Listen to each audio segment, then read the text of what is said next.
اور انہوں نے کہا اگر اللہ کے رسول نے یہ فتوا دیا کہ کھانا کھا لو، اب یہ نمازی ہے لہذا اس کا دل کہاں لٹکا ہوا ہے؟ نماز میں.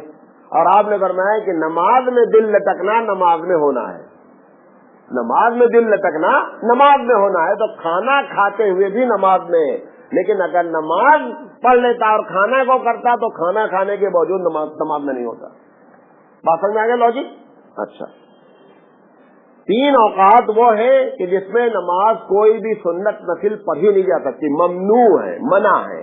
ایک کون سا؟ سورج نکلتے وقت، ایک سورج ڈوبتے وقت، اور ایک زوال کے وقت. یہ 3 وقت میں نہ نفل پڑھی جا سکتی اور نہ فرض پڑھے جا سکتے. واللہ عالم بالصواب. یہ پچھلے ہفتے کا سوال تھا. ایک سوال کیا گیا کہ ان حالتوں میں اذان کا جواب نہیں دیا جا سکتا. نمبر 1، نماز کی حالت میں اذان کا جواب نہیں دیا سکتا. نمبر 2، ایسے پروگرام ہو رہے ہیں، مسجد میں تعلیم ہو رہی ہے، ایسے پروگرام ہو رہے ہیں، درس ہو رہا ہے، اذان شروع ہو گئی، مولوی صاحب جو درس دے رہے ہیں ان کو بھی اور جو لوگ بیٹھے سن رہے ہیں اذان کا جواب دینا ضروری نہیں ہے. سمجھ آ رہی بات؟ نمبر 3، ناپاکی کے حالت میں چاہے حیض ہو اور چاہے جنابت ہو، دونوں حالتوں میں اذان کا جواب نہیں دیا جائے گا. اچھا، صحبت کرتے وقت اذان کا جواب نہیں دیا جائے گا، ٹوائلٹ میں اذان کا جواب نہیں دیا جائے گا، کھانا کھاتے وقت بھی اذان کا جواب نہیں دیا جائے گا. کھانا کھاتے وقت ہم لوگ سمجھتے ہیں کہ کھانا منہ میں رہتا ہے نا، تو ایسے وقت میں بغیر کلی کیے ہوئے ہم اللہ کا نام نہیں لے سکتے. یہ فلسفہ سمجھ لیں، وہ کلی کا فلسفہ کیا ہے. یا نماز پڑھنے والے بھی بعض لوگ دیکھیں افطاری کے بعد، افطاری کر لیا آپ نے، کرنے کے بعد نماز کرتے جا کر جلدی سے کلی کرتے ہیں، کلی کر کے جاتے ہیں. وہ کلی کرنے کا فلسفہ ہے، صحیح ہے، کرنا چاہیے، لیکن وجہ غلط ہے. وہ سمجھتے ہیں کہ ہم نے کھایا ہے لہذا آپ نماز نہیں پڑھ سکتے. ایسی بات نہیں. وہ کلی کرنے کی اصل وجہ یہ ہے کہ نماز کی حالت میں اگر دانت میں کوئی چیز پھنسی رہ گئی اور وہ زبان کیا کرے گی؟ وہ زبان جب تک نکال نہیں لے گی تب تک اس کو چھوڑے گی نہیں. اب جب نکلے گا تو کیا کرنے کا ہے؟ یا تو کھائے گا بندہ اور یا تھوکے گا. اگر کھا لیا تو نماز میں کھانا ناجائز ہے. اس وجہ سے وہ کلی کرنے کا فلسفہ ہے. اب اس میں چائے تم نے پیا ہے تو کچھ نہیں پھنسا ہے، اس میں آپ کو کرنے کی کوئی ضرورت نہیں ہے کلی. زبان مسلمان کی چائے پینے سے ناپاک نہیں. اگر وہ چیز ہی ناپاک ہے تب ناپاک ہوتی، وہ چیز پاک ہے تو کوئی ناپاک نہیں ہوتی.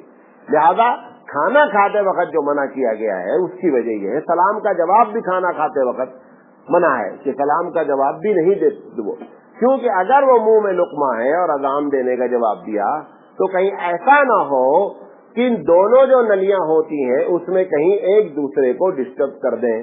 کبھی کبھی ہوتا نا کہ سانس وانی نلی میں اگر ایک قطرہ بھی چیز چلی گئی تو فوراً ہم کو سکنی اور کھانسی آنے لگتی ہے. ہماری رعایت سے اللہ کے رسول صلی اللہ علیہ وسلم فرمائے کہ کھانا کھاتے وقت آپ کو جواب نہیں دینا ہے. کوشش کر رہے جواب پورا ہو جائے. ایک صاحب نے سوال کیا ہے کہ غیر مقلدین کے یہاں لڑکی دینا جائز ہے یا ناجائز. ٹپیکل سوال ہے اور سینسیٹیو سوال ہے، سمجھ لیں. یہ میں اپنی طرف سے نقل نہیں کر رہا ہوں. غیر مقلدین کے ہاں لڑکی دینا جائز ہے. ہمارا غیر مقلدین سے جو اختلاف ہے وہ عقیدے کا نہیں ہے. غیر مقلد سمجھتے ہیں اہل حدیث حضرات.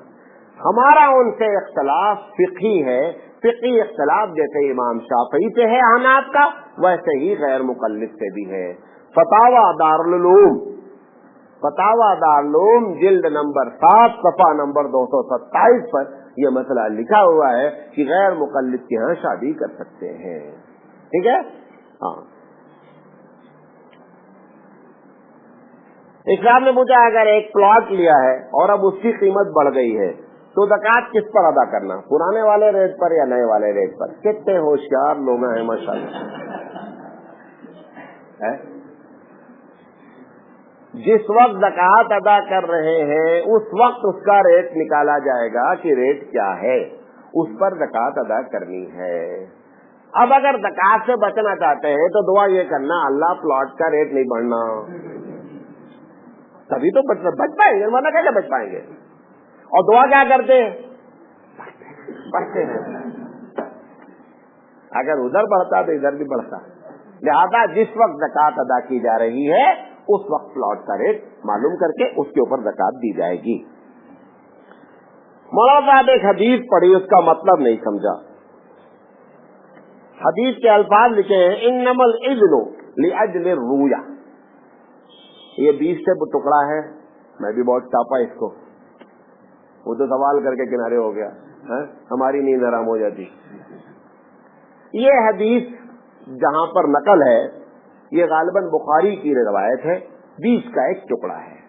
اللہ کے رسول تعالیٰ فرماتے ہیں کہ ہم نے جو تم سے کہا کہ گھر میں جانے کے وقت اجازت مانگو تاکہ تم اس کو غلط حالت میں نہ دیکھ پاؤ. ماں بھی ہو سکتی ہے, گھر میں بہن بھی ہو سکتی, اپنے گھر میں بھی جو ہے وہ آپ دھڑ سے گھس نہیں جائیں, بلکہ آپ نے فرمایا ایک دوسری جگہ پہ کیا کہ تم پسند کرتے ہو کہ تم ان لوگوں کو اس حالت میں دیکھو. یہ اس کا مطلب یہ ہے کہ اجازت دی جاتی ہے تاکہ دیکھا نہیں جائے. ٹھیک ہے, یہ اس حدیث کا مطلب ہے. اگر وہی ہے تو ٹھیک ہے, اگر نہیں ہے تو اللہ معاف کرے. ایک صاحب نے سوال کیا ہے, کوئی مطالعہ کر رہے ہیں کہیں سے, یہ بھی بہت ٹپیکل سوال تھا کہ رونے والے فلسفی اور ہنسنے والے فلسفی کہاں کے لوگ ہیں. یہ 2 گروہ ہیں, ایک رونے والا فلسفی, ایک ہنسنے والا فلسفی. انہوں نے پوچھا ہے وہ کہیں بیچ میں جملہ آیا ہوگا کتاب میں تو وہ سمجھ نہیں پائے. یہ کیا ہے, یہ یونان میں 2 فلسفی گروہ پیدا ہوا تھا, بہت پرانی بات ہے. ایک کا نام رونے والے فلسفی اور ایک کا نام ہنسنے والے فلسفی. وہ رونے والے فلسفی کیوں تھے؟ ان کا فلسفہ یہ تھا کہ ہم دنیا میں آئے ہیں لہذا بہت بڑا گناہ ہوا ہے, پوری زندگی غم میں گزارے, لہذا ان کا نام ہی پڑ گیا رونے والے. دوسرا گروہ ان کے جواب میں تھا, انہوں نے کہا دیکھو یہاں آئے بابو موج کرو, موج کرنے کے لیے پیدا ہوئے, لہذا ان کا نام ہنسنے والا فلسفی پڑ گیا. یہ وہ 2 گروہ ہیں دونوں یونان کے گروہ ہیں. اس وقت ان کا وجود نہیں ہے, سبھی رو رہے ہیں. پوچھا گیا ہے مولانا صاحب جو کافر کے بچے ہیں مر جانے کے بعد وہ کہاں ہوں گے, یعنی جنت میں ہوں گے یا دوزخ میں ہوں گے؟ اس کا 2 جواب ہے. اللہ کے رسول صلی اللہ علیہ وسلم کے صاحبزادے جو ابراہیم جن کا نام تھا ان کا انتقال ہوا. ایک دن اللہ کے رسول نے خواب میں دیکھا کہ ابراہیم بیٹھے ہوئے ہیں اور بہت بچے سامنے ان کے ہیں. صحابہ نے پوچھا اللہ کے رسول وہ ابراہیم تو آپ کے بچے صاحبزادے ہیں, وہ جو بچے بیٹھے ہوئے وہ کون لوگ ہیں؟ آپ نے فرمایا وہ مشرک کے بچے تھے, وہ جنت میں ہیں. لہٰذا اس سے یہ معلوم ہوا کہ مشرک کے بچے بھی جنت میں ہوں گے. کیونکہ ان کا انتقال اس حال میں. بچے سے مراد کیا ہے؟ بالغ ہونے سے پہلے, کہ سارے لوگ کیا ہیں بچے ہیں, بالغ ہونے کے بعد سارے لوگ کیا ہیں مرد ہیں. ایک حدیث یہ ہے. ایک مرتبہ آپ نے مسلم شریف کی یہ روایت اس لیے نقل کر رہا ہوں کہ اگر یہ حدیث کبھی کسی کے پاس آ جائے تو آپ کنفیوز نہیں ہو. شروع میں اللہ کے رسول سے سوال کیا گیا کہ اللہ کے رسول یہ بتائے کہ کافر کے بچے لوگ جو مر جا رہے ہیں وہ کہاں جائیں گے؟ حضور نے فرمایا اللہ جانے. حضور نے فرمایا اللہ جانے. مطلب کیا؟ پہلی مرتبہ جب سوال کیا گیا تو اللہ کے رسول کو یہ جواب اللہ نے نہیں بتایا تھا, لہذا حضور نے فرمایا اللہ جانے. جب اللہ نے بتا دیا تو حضور نے بھی ہم کو کیا کر دیا؟ بتا دیا. تو دونوں میں کوئی اختلاف نہیں ہے. پہلا جو بتایا آپ نے وہ پہلے کی بات ہے, جو دوسرا بتایا وہ بتانے کی بات ہے, تاکہ حدیث آپ کے سامنے آئے تو آپ کنفیوز نہیں ہو. دیکھو بھائی 43 منٹ ہو گئے, 2 منٹ اور باقی ہیں. آپ کہیں گے تو سب کا جواب دیں گے, ورنہ جہاں کہیں گے وہاں فل اسٹاپ. ایک آدمی کا حقیقہ نہیں ہوا ہے, اب کیا کرے؟ پرانے لوگ حقیقہ کہاں کرتے تھے؟ اللہ کے رسول کا بھی حقیقہ نہیں ہوا ہے. اللہ کے رسول کا بھی حقیقہ نہیں ہوا ہے. اب اس کو سمجھ لیں. پہلی بات, حقیقہ واجب نہیں. حقیقہ واجب نہیں ہے. ایک آدمی اگر عقیقہ کرنا چاہتا ہے تو وہ اپنا عقیقہ کسی بھی عمر میں کر سکتا ہے. اگر اس کو یہ معلوم ہو جائے کہ میں فلاں دن پیدا ہوا ہوں, مطلب جمعہ کو پیدا ہوا ہے, تو وہ کوشش کر کے جمعرات جب بھی وہ عقیقہ کرے جمعرات کو کرے. کب کرے؟ جمعرات کو. کیوں جمعرات کو کرے؟ ہر جمعرات کے دن اس کی زندگی کا 7واں دن ہے. نہیں سمجھے بات؟ ایک آدمی جمعہ کو پیدا ہوا, اگلے جمعرات کو 7واں دن, پھر اگلے جمعرات سے اگلے جمعرات کو 7واں دن, تو ہر ایک دن پہلے جب وہ کرتا رہے گا تو 7واں دن حضور نے فرمایا کہ عقیقہ 7 دن کرو، لہٰذا وہاں سے بعض لوگوں نے ایسا فتویٰ دے دیا، حدیث نہیں ہے، حدیث نہیں ہے۔ بعض روایت معلوم ہوتا ہے کہ روایت ضعیف ہے، حضور صلی اللہ علیہ وسلم نے اپنی عمر کے 50ویں سال میں اپنا عقیقہ کیا، حدیث ضعیف ہے، حدیث ضعیف ہے۔ لہذا عقیقہ کیونکہ واجب نہیں ہے، اگر کوئی کرنا چاہتا ہے تو کر سکتا ہے، اگر وہ 7 دن کا لحاظ رکھے گا تو یہ قیاسی مسئلہ ہے، ایسا کیا جا سکتا ہے۔ ایک صاحب نے سوال کیا، اگر بچہ وقت سے پہلے پیدا ہوا اور سانس لیا پھر مر گیا، اگر بچے نے سانس لے لی، چاہے وہ 1 سیکنڈ کے لیے سانس لی، اب اس کے ساتھ آپ معاملہ کریں گے جیسے عام آدمی کے ساتھ معاملہ کرتے ہیں، نہلائیں گے، کفنائیں گے، نماز جنازہ پڑھیں گے اور اس کا نام بھی رکھیں گے۔ اگر ایک بچہ پیدا ہوا اور پیدا ہونے کے بعد مطلب مرا ہی پیدا ہوا، ایسی شکل میں اس کو نہلائیں گے، کفن کے بجائے کپڑے میں لپیٹ دیں گے، نماز جنازہ پڑھنے کی کوئی ضرورت نہیں ہے، نام اس کا رکھ دیں گے۔ کیا کریں گے؟ نام رکھ دیں گے۔ ایک صاحب نے سوال کیا ہے کہ کیا یوسف علیہ السلام کی شادی زلیخا سے ہوئی؟ اگر ہوئی تو ایک بد کردار کی شادی نبی سے ہونا کیسا ہے؟ یہ کیسے ہو سکتا ہے؟ یہ جو ہمارے امام صاحب لوگ ہیں، اللہم نکام پڑھتے نا، اللہم بلغ بینہما کما علقت زلیخا و یوسف، تمہیں تنخواہ کم دیتے اس لیے ویسا وہ نہیں امام ہے، تنخواہ زیادہ دو گے اچھا آدمی رہے گا۔ کورے کورے آدمی کو امام رکھے، کوری کوری باتیں بتاتا ہے، ایک دم غلط روایت ہے، ہمارے پاس کوئی صحیح روایت نہیں ہے کہ یوسف علیہ السلام کی شادی زلیخا سے ہوئی ہے۔ نمبر 1، حضور اکرم صلی اللہ علیہ وسلم نے فرمایا کہ انبیاء کی بیویاں کبھی بھی بد کردار نہیں ہوتی، اللہ کبھی بھی اپنے نبی کو بد کردار بیوی نہیں دیتا۔ جب حضرت عائشہ پہ الزام لگا، حضرت عمر رضی اللہ تعالیٰ عنہ سے حضور نے پوچھا آپ کی کیا رائے ہے؟ حضرت عائشہ کے بارے میں پوچھا کہ آپ کی کیا رائے ہے، ایسا لوگ رومر پھیلا رہے ہیں۔ حضرت عمر رضی اللہ تعالیٰ نے کہا کہ اللہ کے رسول، میری بات یہ سمجھ میں نہیں آتی، عائشہ سے بارے میں آپ نے خود ہم کو بتایا کہ اس شادی کا اشارہ ہمارے رب نے کیا کہ تم ابو بکر کی بیٹی سے شادی کرو۔ اللہ کو اس دنیا میں کون بھی لڑکی نہیں ملی، ایسی لڑکی ملنی تھی جو بعد میں بد کردار ہونی تھی، یہ اپنے کمپیوٹر میں نہیں آتا۔ بات سمجھے میری جو کہنا چاہ رہا ہوں؟ حضرت اللہ اگر اشارہ کیا ہے، روایت ہے، صحیح روایت ہے کہ عائشہ سے شادی پروردگار عالم کی جانب سے اللہ کے رسول کو خواب میں بتایا گیا، تصویر تک دکھلائی گئی، تو ان کا کہنا یہ ہے کہ اگر آگے چل کر یہ بد کردار ہونی تھی تو اللہ کو دوسری لڑکی نہیں ملی، ایک لڑکی ملی آپ کے اکاؤنٹ میں ڈالنے کے لیے، زیادہ یہ اپنی کھوپڑی میں باتیں آتی۔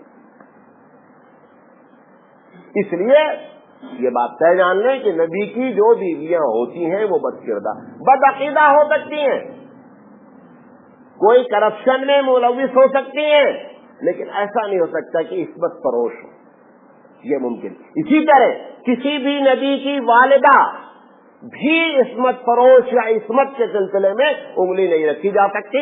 پروردگار عالم اللہ کے رسول فرماتے ہیں کہ ہم جتنے انبیاء پیدا ہوتے ہیں ہماری ماؤں کی عصمت کی حفاظت پروردگار عالم کرواتا ہے۔ لہٰذا یہ جو چکر چلا رکھا ہے اللہم الف بینہما کہ اللہ الفت پیدا کرے جیسا زلیخا اور یوسف میں کر رہا ہے، وہ امام صاحب جاہل ہیں، ان کو کچھ پتہ نہیں ہے۔ بنی اسرائیل کی روایت نقل کرتے وقت ویسے بھی ہم کو احتیاط برتنی چاہیے۔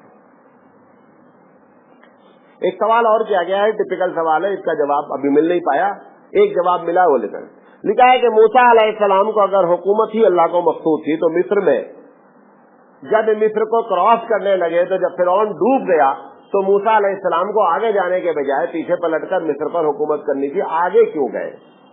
نہیں سمجھے بات، پھر سے سمجھ لو۔ موسیٰ علیہ السلام کا فرعون نے پیچھا کیا، ٹھیک، اللہ نے کہا فلسطین کی طرف جاؤ اور وہاں پر حکومت قائم کرو۔ جب یہ ڈوب گیا فرعون تو موسیٰ کو ریورس گیئر لگا کر کے کہاں آ جانا چاہیے تھا؟